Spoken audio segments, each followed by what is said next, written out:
CyberCube has recently published a report looking at social engineering and the impact on the cyber market. I'm Yvette Essen for CyberCube, and I'm joined by Darren Thomson. He is Head of Cyber Security Strategy for CyberCube. Darren, first of all, can you define to me what do we mean when we say social engineering? Hi, Yvette. Yeah, so social engineering is certainly not a term that was invented in the era of cybersecurity. Social engineering is simply the use of deception techniques, and in particular, using psychological triggers really to trick individual targets into doing things they shouldn't be doing, and things that typically will either harm themselves, the people that are close to them, or the organizations that they work for. Social engineering in the context of cybersecurity has taken on some kind of different meanings now. There are technical social aspects to social engineering that are very, very important in the context of the cyber threat landscape. With regards to social engineering, how relevant is it with regards to the cyber security sector? Well, as people have been studying social engineering, and in particular social engineering in the context of cybersecurity, over the past decade or so, a couple of sub-terrains really within social engineering have emerged. First of all, technical social engineering.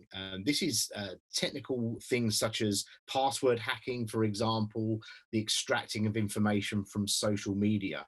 This is using technical means in order to get information about people and manipulate people in the way that I described earlier.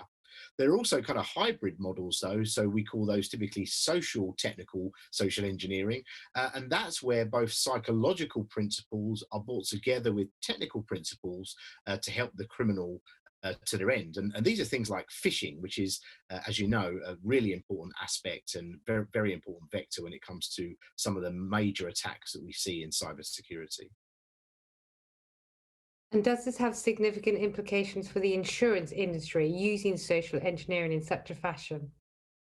Well, if we think about some of the cyber threats that the insurance industry is particularly conscious of and particularly sensitive to at the moment, things like ransomware, things like data breach, for example, more often than not, the reconnaissance and the luring phases of those kinds of attacks heavily rely on social engineering techniques by the criminal in order to be successful in their attacks. And so in particular, when it comes to some of those very large data breaches, ransomware attacks, it's very important for insurers to understand the implications and the techniques that are used in this area so that they can have conversations with their customers and ensure that their customers are mitigating these sorts of risks in appropriate ways.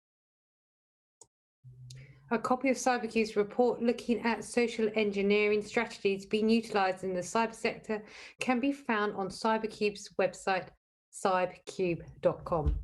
For CyberCube, I'm Yvette Essen.